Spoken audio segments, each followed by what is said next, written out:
The first warnings came as whispers across the stars. Tiny signals, small warnings wrapped in calm words carried through the void by human diplomats. The Galactic Council didn't take them seriously. Why would they? To the galaxy's great civilizations, Earth was a young, fragile world, a species barely out of its cradle. They had seen many rise and fall. To them, humanity was just another small race with loud voices and short tempers. But humanity was different. They had survived themselves. They had walked through fire, through centuries of war, pain, and rebirth. Their oceans had burned, their cities had fallen, yet somehow they always rose again. That was the thing the galaxy never understood. Humans were not the strongest, not the fastest, and certainly not the oldest. But when pushed, they never stopped fighting. The Council's first contact with humanity had been peaceful. Humans had smiled, shaken hands, shared their art and music. They spoke of cooperation and growth. The galaxy had welcomed them for a while. But peace is fragile when power and pride are involved. It began with the Tarkoon trade war. A small human colony, Vega Outpost 9, was accused of stealing resources from a Tarkoon mining site. The humans explained it was a misunderstanding, offered evidence, even reparations. But the Council sided with the Tarkoon. To them, humanity was new, untested, and easy to blame. Then came the sanctions, harsh, humiliating rules that strangled Earth's trade. Alien fleets patrolled near human space. Treaties were broken. Worlds that once traded with humans turned away in fear of Council punishment. Still, humanity didn't fight back. Not yet. Instead, they sent warnings. The human ambassador, Admiral Elena Ross, stood before the Galactic Council, 1,000 alien eyes watching her under the great crystal dome of the Citadel. Her voice was calm but carried a storm beneath it. "You think we are weak," she said. "You think humanity will bow and break. But I warn you, do not push us too far. We have seen what happens when our kind is cornered. We become something you cannot control." The chamber had filled with laughter, 1,000 alien tones echoing like a mockery. The Council dismissed her words as arrogance. But back on Earth, the people heard her speech. They felt the weight behind it. Across human colonies, from Mars to Titan, from the orbiting stations to the far settlements, a quiet unity began to grow. They were tired of being called primitive, tired of being underestimated. Scientists, soldiers, and engineers worked day and night. Old weapons were reforged. New technologies were born in secret beneath the icy moon of Europa. Even the forgotten colonies joined together, sharing knowledge that had once been kept apart by distance and politics. The galaxy did not see it, or perhaps they did not want to. Years passed. The Council tightened its grip. Human freighters were seized, colonies taxed to ruin, leaders humiliated in front of alien cameras. Yet Earth remained silent. They smiled, bowed, and complied, and down the surface. But beneath that calm mask, a storm brewed stronger each day. Admiral Ross knew what was coming. Every night she stood on the bridge of the horizon, humanity's flagship, and looked at the stars. The same stars that had once filled her with wonder. Now they looked cold, distant, and cruel. "They think peace means silence," she whispered once to her second officer. "But peace without respect is only a slow death." And somewhere deep within human space something awakened. Something old, born not of alien technology, but of human spirit. They called it Project Phoenix. No one outside the human worlds knew what it was. Not yet. When the final insult came, when a human colony on Epsilon Prime was bombarded by a Council fleet by mistake, the galaxy waited for humanity to weep again, to send apologies, to stay small and quiet. But this time, Earth did not send diplomats.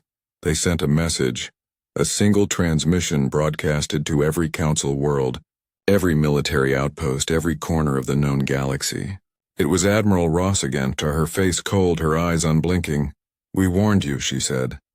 "You have taken our lives, our worlds, our peace. You wanted to see what humanity becomes when pushed. Now you will. The transmission ended. For the first time in galactic history, the stars themselves seemed to tremble, because this time, humanity was not going to forgive. Silence filled the galaxy after the human transmission ended. No one spoke, no one dared to. The calm before the storm had arrived, and everyone could feel it. The quiet heartbeat of something unstoppable beginning to stir. The Galactic Council held an emergency meeting. Representatives from hundreds of worlds argued inside the Great Citadel, their voices clashing like thunder. Some demanded an apology from Earth. Others wanted to strike first before the humans did something reckless. They all feared what would come next, though none of them could say it out loud. "They are a small species," said the Tarkoon delegate, his silver scales glinting under the light. "Let them bark. They cannot harm the Council." But the Zarian ambassador, an ancient being whose race had watched empires rise and die, spoke in a trembling tone. "You don't understand humans," he said quietly. "They do not forget. They do not forgive. I saw their wars. I studied their history. When they are hurt, they do not surrender. They evolve." His words were ignored. Meanwhile, in human space, the storm had already begun. The colonies that had once been silent were now alive with purpose. Shipyards that had lain cold for decades glowed with activity.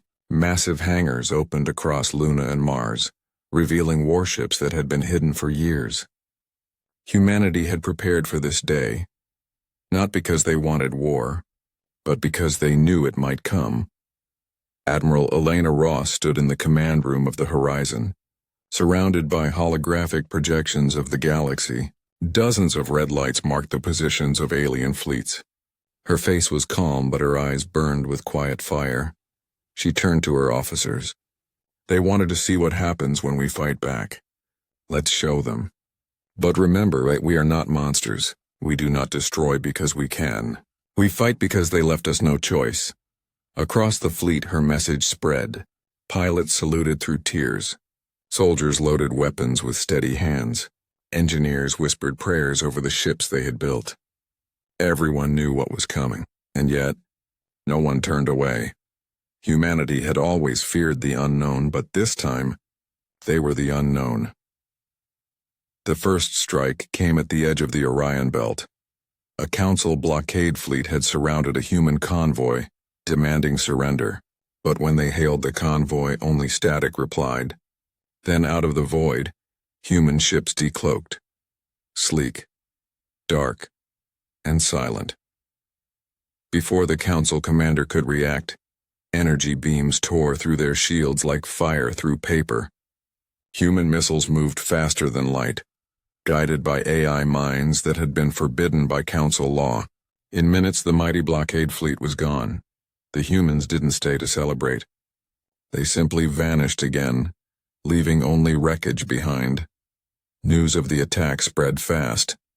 The galaxy was in shock. Never before had any species destroyed a Council fleet so quickly. Some said it was luck.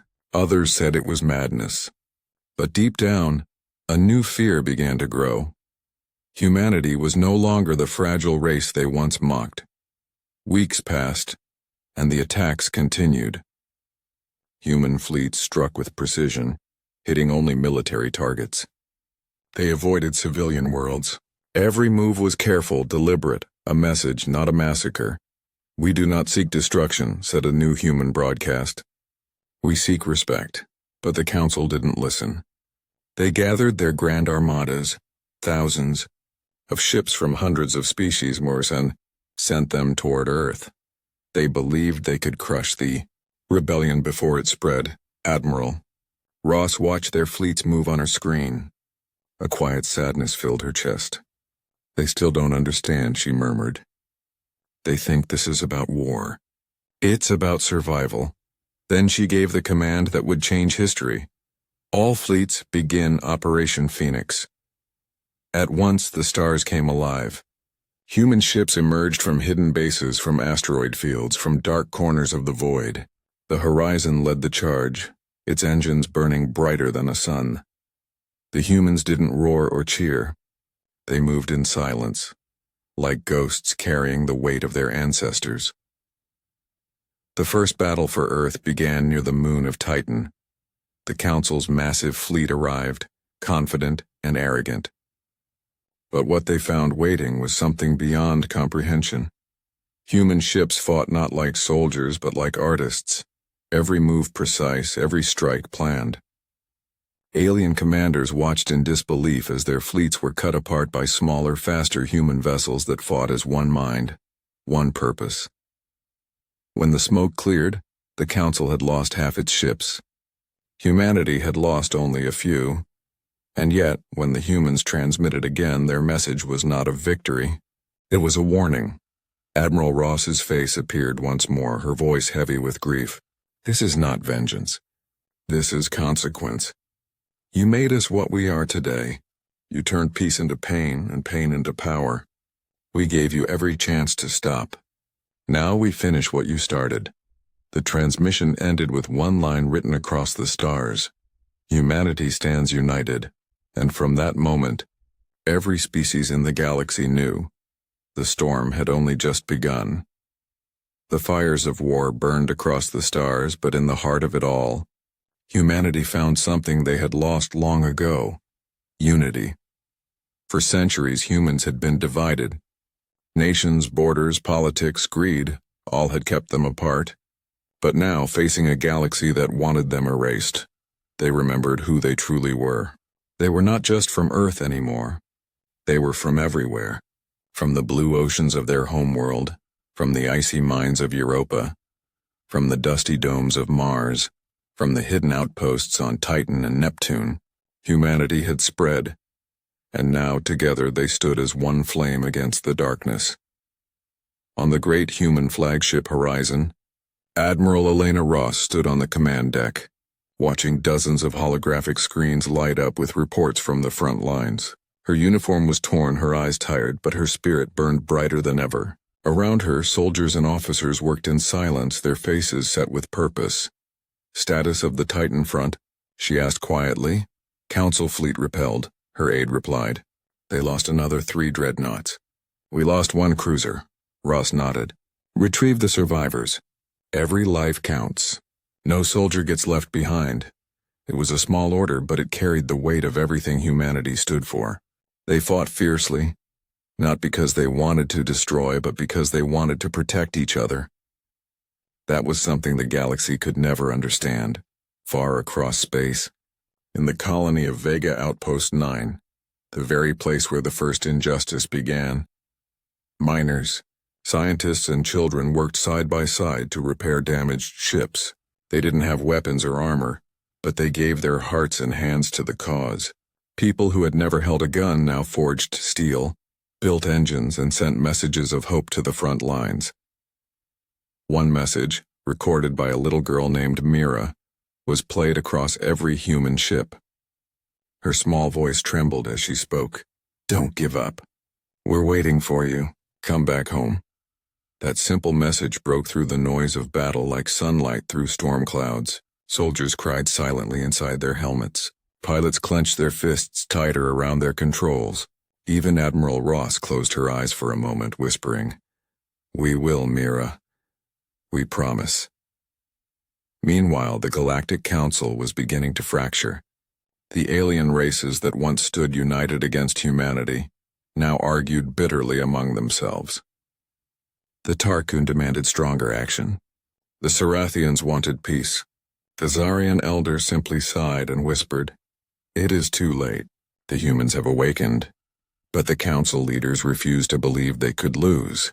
They still thought of humans as small emotional creatures, not realizing that it was that very emotion that gave them strength. On the battlefield of Epsilon Prime, the largest clash yet began. Over 3,000 ships filled the void, blue lights of the council fleets against the burning red of human engines. The sight could be seen from orbiting moons, a dance of light and death across the endless dark. Ross stood on the bridge, her hand hovering over the command console. "All units hold formation," she ordered. "We fight together. We protect each other. That's how we win." When the first shots fired, space itself seemed to scream. Explosions painted the void with fire. Ships shattered like glass under the power of energy cannons. Yet through it all, the human fleet held firm, moving with perfect coordination. Like one living organism driven by one heart, Ross's second officer, Commander Malik, looked at her and said, "They keep underestimating us." Ross gave a faint smile. "That's their biggest mistake." As the hours passed, the Council's formation broke. Alien commanders panicked, shouting conflicting orders. The humans pressed forward, wave after wave, until finally the Council fleet began to retreat. The battle was over. Humanity had won again, but there was no celebration. The price of victory was written in the drifting wrecks, in the names of those who would never return home. Thousands of human lives lost, brave men and women who had given everything for the dream of freedom. That night, Ross stood before the viewport, looking at the stars. She felt the ache of every life lost. "We warned them," she whispered softly. "We told them not to push us. But they didn't listen, and now, this is what it's come to." From behind her, Malik spoke quietly. "Ma'am, do you think they'll ever understand?" Ross shook her head. "Understanding isn't their way. Fear is." Outside, the stars shimmered faintly, like they were watching, silent witnesses to a war that could have been avoided. And somewhere deep in the void, on worlds far from the Council's reach, whispers spread through alien colonies. Some began to question the lies they had been told. Some even sent hidden messages to humanity, offering information, help, or even surrender. The tide was turning.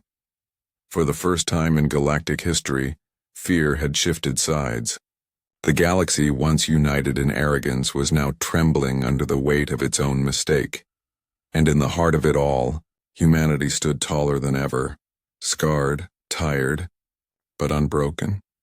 The fire of unity had been lit, and no force in the universe could put it out now. The once great Galactic Council was falling apart. What had once been a shining symbol of order and unity now stood cracked and hollow like a dying star at the end of its light. Inside the Grand Citadel, chaos ruled. The great hall that once echoed with speeches of peace now trembled with fear and arguments. Every species blamed the other. Every world feared humanity's wrath. "They are just one race," shouted the Tarkoon warlord, his claws striking the table. "We have hundreds of fleets. We can still crush them." The Zarian elder turned his ancient eyes toward him. "And yet, we have tried. You send thousands of ships and they burn like paper. You send millions of soldiers and they vanish in silence. Do you not see? You cannot crush fire with your hands." Silence filled the room. For the first time, the mighty council had no answer. The humans had done the impossible. Not only had they survived, but they were winning. Outside the Citadel, rebellion began to rise. Dozens of alien species, long oppressed by council taxes and rules, started to rise up. Humanity's defiance had become a symbol, a spark that lit hidden courage in others. On distant worlds, alien slaves whispered, "If humans can fight back, so can we." Meanwhile, in human space, the fires of war continued to burn. Admiral Elena Ross had not rested in weeks. Her eyes were weary, her voice softer now, but her determination was unshakable. She stood on the bridge of the horizon, surrounded by flickering screens showing battle zones across the galaxy. "Reports from Epsilon Prime," she asked quietly. "Victory confirmed," her aide replied, "but casualties are heavy." Ross closed her eyes for a moment, letting the silence stretch. Every victory came with loss, and she felt each one like a blade in her heart. "We'll mourn them later," she said softly. "Right now we finish what they started." Her gaze lifted to the holographic map, a glowing image of the galaxy. At its center was the Council's home system, Seraph Prime, the heart of their power. The place where every cruel decision against humanity had been made. It was time. Across human space, a signal went out. One word: resolve. Within hours, every human fleet began to move.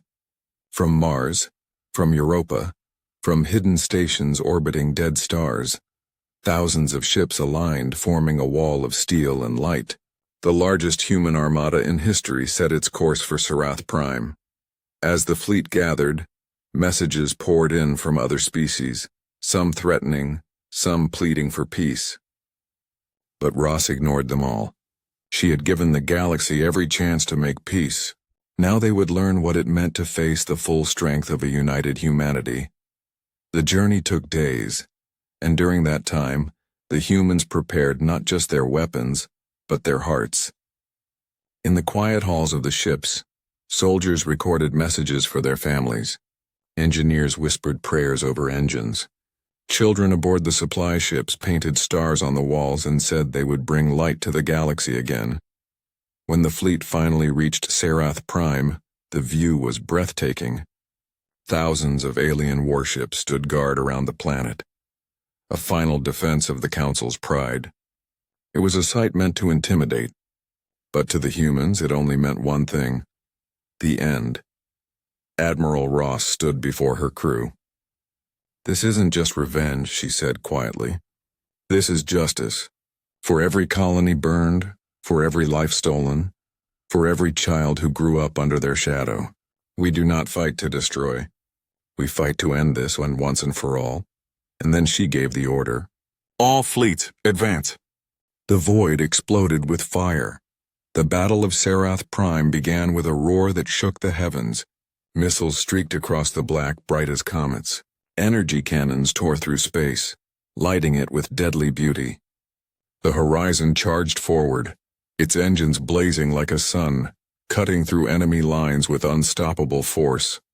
Human ships moved like lightning, coordinated, fearless, precise. Alien fleets broke apart in confusion. Their formations crumbled as the human armada closed in, wave after wave.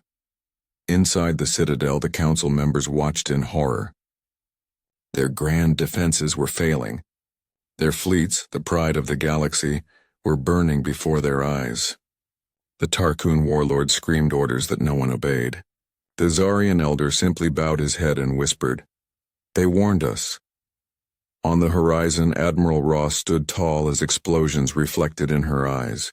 Her heart was heavy with sorrow, but her voice never shook. "Transmit to all frequencies," she said. "Let the galaxy hear this." Her image appeared across every known world, every ship, every station. "We warned you not to push us," she said. "You thought our mercy was weakness. You thought our peace meant fear. But humanity does not kneel. Humanity does not break. We rise, always." As her voice echoed across the stars, the last of the Council's ships fell silent. The Citadel burned, a glowing ruin drifting through space. The Galactic Council was no more. When the battle ended, the stars were quiet again. The war was not yet over, but something greater had changed. The old order had fallen. The galaxy that once ruled humanity now bowed in silence before them. Admiral Ross looked out at the ruins of the Citadel and whispered, "We never wanted this. But you gave us no choice." And as the smoke of war drifted into the void, humanity stood at the edge of destiny, scarred but stronger than ever, ready to rebuild the galaxy that had once tried to destroy them. The war was over. The Galactic Council had fallen, their fleets shattered, their cities silent. Across the stars, the smoke of destruction drifted slowly through the void. The once mighty rulers of the galaxy now hid in the shadows of their ruined worlds, whispering the same truth again and again. The humans warned us, but victory never comes without a cost. Admiral Elena Ross stood alone on the bridge of the horizon, the great flagship that had led humanity to triumph. Around her the lights were dim, the hum of the engine soft and tired like a weary heartbeat. The crew spoke in quiet tones, their faces a mix of relief and sorrow. They had survived, but they had lost too much. Reports came in from every front. Victories, yes, but also graves. Entire ships gone, colonies reduced to ash.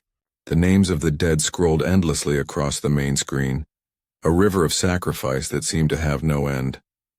Ross stared at the list, her throat tightening. Each name was a person, a dream, a voice, a family.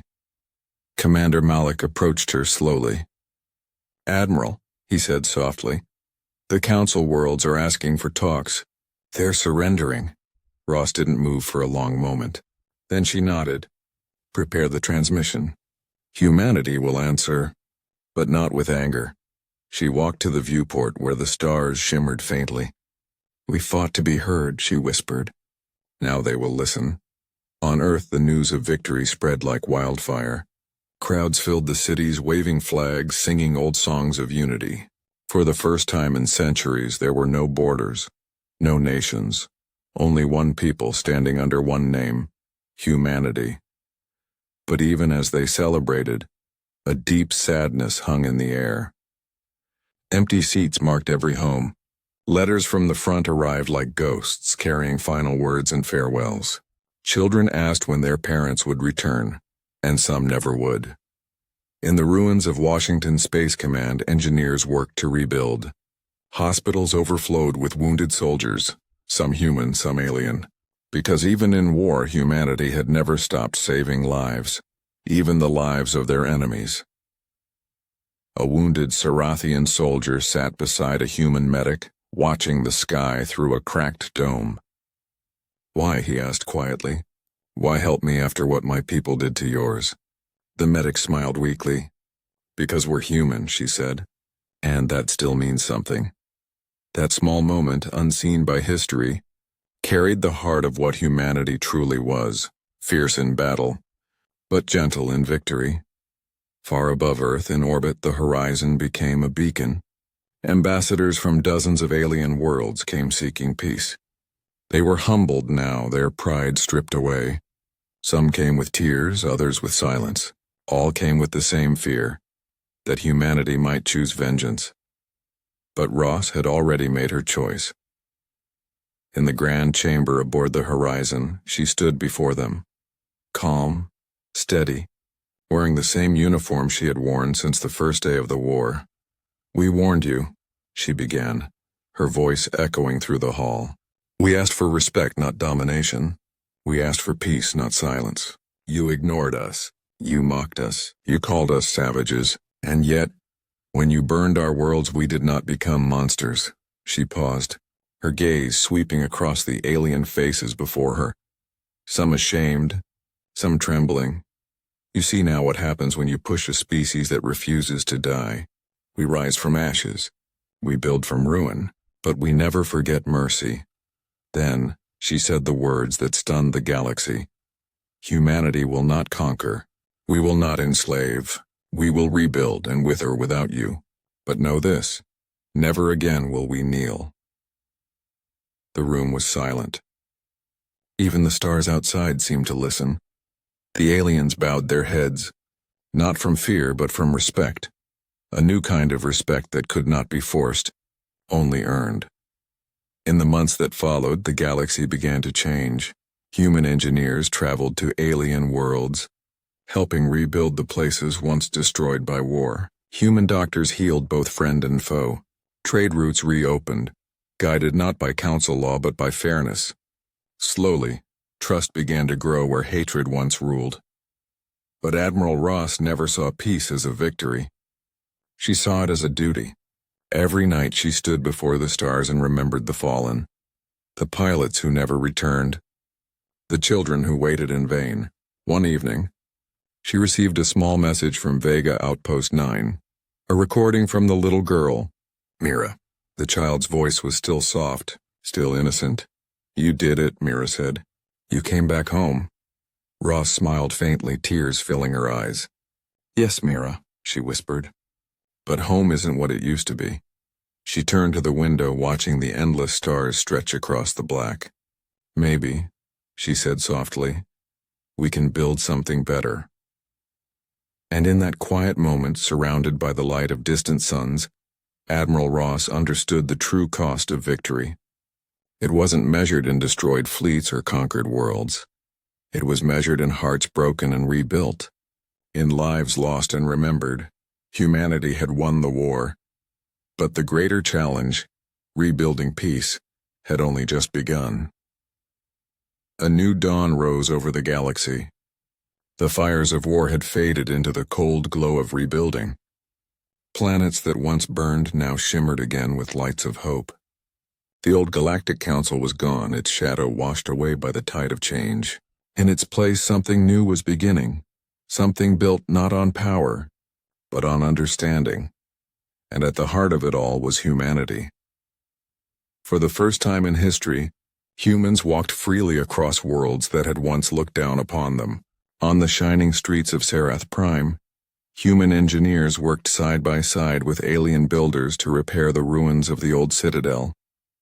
Where once stood a symbol of arrogance, now rose a monument of unity, the Hall of Concord. It was made of human steel and alien crystal, its walls engraved with one simple message: we rise together, or we fall alone.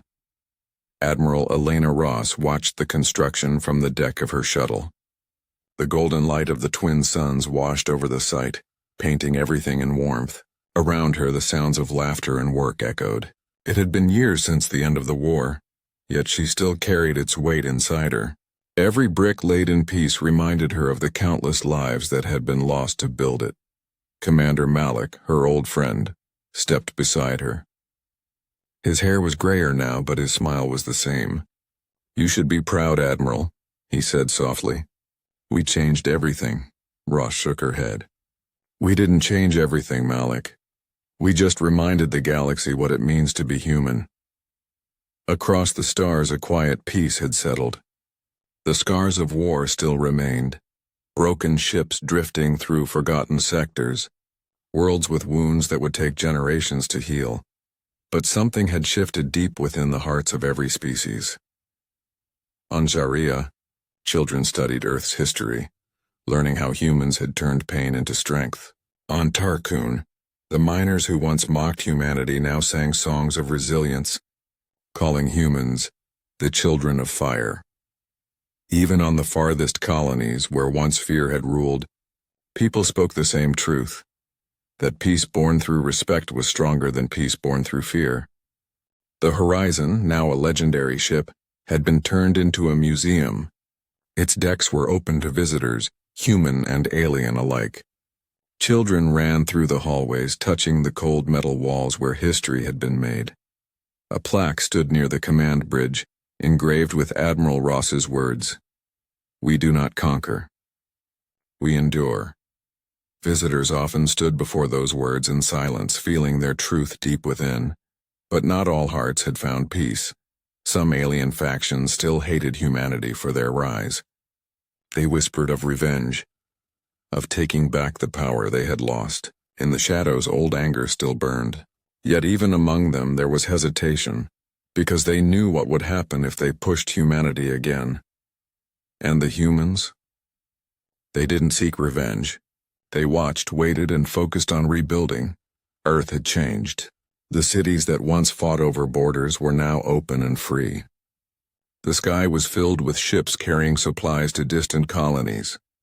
The same blue planet that had once been divided was now the beating heart of a united species. Every year, on the day the war ended, all human worlds held a moment of silence. The stars would dim their lights for 1 minute, a silent tribute to the fallen.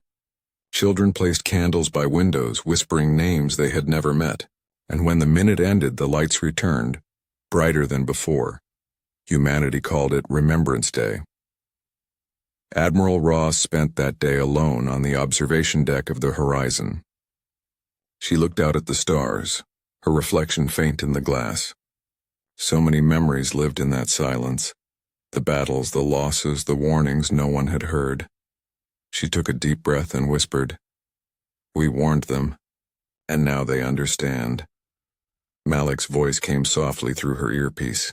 "The Council of Worlds requests your presence. They're waiting to name you as the first leader of the new alliance." Ross smiled faintly. "I'm no ruler, Malik. I'm just a soldier who's tired of fighting." "Maybe that's exactly why you're the right one to lead," he replied. For a moment, she said nothing. Then she turned from the stars and walked toward the future she had helped create. Later, in the Grand Hall of Concord, representatives of dozens of worlds stood together. No more ranks, no more titles, and only equals. When Admiral Ross entered, the room fell silent. The Cerathian speaker stepped forward. "You brought us war," he said, "but you also brought us truth. You showed us the meaning of strength without cruelty and victory without hate. For that, the galaxy owes humanity a debt that can never be repaid." Ross bowed her head. "Then repay it by remembering," she said softly.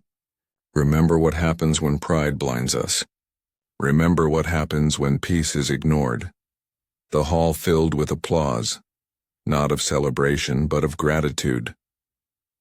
Outside, the suns of Sarath Prime rose higher, casting their light across the galaxy. Ships moved peacefully between worlds carrying messages of hope. The future was uncertain, but for the first time it felt possible. As night fell, Ross looked once more toward the stars. "The dawn has come," she whispered, "but we'll never forget the darkness that brought it." And somewhere deep in the endless sky, the universe seemed to listen. Quiet, watching, knowing that the species once mocked as fragile had become. The soul of the galaxy, humanity, had not just survived, they had led the dawn of a new age. Centuries had passed since the Great War. The stars that once burned with the fire of battle now shimmered peacefully in the dark sea of space. The Hall of Concord still stood tall on Sarath Prime, shining like a beacon for all who sought unity. But time, as always, had changed everything. Humanity had spread far, beyond the old colonies, beyond the mapped sectors, into the quiet unknown. They built worlds among nebulae, cities on the edge of dying suns, and stations in the dark between galaxies. Their flag, a simple blue circle of light, flew everywhere. But their true legacy was not power. It was memory. No one alive remembered the war. No one had heard the screams of dying worlds or seen the fire that once consumed the skies. But every child knew the story, how the galaxy had pushed humanity too far and how humanity had risen like a storm. The story was no longer told with fear. It was told with respect. On a distant world called Aurora, a young boy named Eli sat by the campfire with his grandfather. The night sky above was filled with silver stars, and among them, the faint blue spark of old Earth could still be seen. "Grandfather," Eli asked softly, "is it true that humans once fought the whole galaxy?" The old man smiled. His wrinkled face reflected the firelight. "Yes, Eli, they did. The galaxy thought humanity was weak, too emotional, too fragile. They tried to control us, silence us. But when they pushed too hard, humanity showed them what happens when fire is cornered." Eli's eyes widened. "And we won?" The grandfather nodded slowly. "We won. But victory came with a price. Millions died. Entire worlds were lost. Humanity didn't fight for conquest, Eli. They fought to be free." The boy fell silent, staring at the stars. "Do you think they'd be proud of us now?" The old man looked at the sky, too, his eyes soft with emotion. "If they could see how far we've come, they'd smile. They didn't fight for themselves. They fought for you." Far away in the grand archives of the United Worlds stood a crystal chamber known as the Hall of Memory. Inside, millions of data lights floated like stars. Each one held a record, a voice, a face, a name from the Great War. Among them was one light brighter than all others, Admiral Elena Ross. Her words, "preserved forever," echoed gently in the chamber. We warned them not to push us. They didn't listen. But in the end, we taught them what humanity truly means. Not cruelty, not vengeance, but the courage to stand and the heart to forgive. Every year, beings from across the galaxy came to hear her voice. Some wept, some prayed, others simply stood in silence. Humanity's story had become more than history. It had become a lesson. On Sarath Prime, the Council of Worlds gathered for the 1000th anniversary of the Alliance. Humans still held seats among them, though their faces were different, their accents softer. The human representative, a woman named Captain Mara Ross, a descendant of Elena, stood before the council with calm dignity. Her uniform was simple, without medals or rank. Around her neck hung a single pendant, the same one her ancestor had worn into the final battle. The galaxy once feared humanity, Mara began, her voice steady and warm. But fear was never our goal. We wanted only respect, the right to exist as equals. We've come far since those dark days, but the lesson remains. Peace is not given. It is built, and it must be protected always. The hall erupted in applause. Even the oldest alien leaders, with skin like stone and eyes like glass, bowed their heads. Humanity had become the conscience of the stars. Later that night, Mara stood alone on a balcony overlooking the glowing city. The twin suns of Serath Prime dipped below the horizon, painting the sky in gold and crimson. For a moment the world was quiet. Only the hum of distant ships filled the air. She touched the pendant gently and whispered, "We did it, Elena, we kept the promise." Above her, the stars shimmered as if answering her. Somewhere, perhaps beyond time, the spirits of those who fought watched proudly. Humanity's fire had not faded. It had simply changed form. It no longer burned to destroy. It burned to guide. Across the galaxy, statues of human heroes stood side by side with those of alien allies. On Zarya, a massive mural showed humans and aliens clasping hands under a rising sun. On Tarkun, the miners sang an old song, "The Fire and the Light." And on Earth, the cradle of it all, the oceans reflected the stars above, calm, eternal, unbroken. Children grew up hearing the same words whispered by parents and teachers alike. Remember who we are. We are the children of Earth, the ones who rise when others fall. As the last light of evening faded, Mara raised her eyes to the stars one final time. The galaxy stretched before her, vast and alive, filled with countless worlds bound by one truth, that humanity had faced extinction, endured suffering, and still chosen hope. And though centuries had passed, one message still echoed across the stars, carved into monuments, etched into ships, and whispered in every heart. We warned them not to push humanity, and now we lead them forward. The galaxy had learned its lesson, and humanity had become the light that would never fade.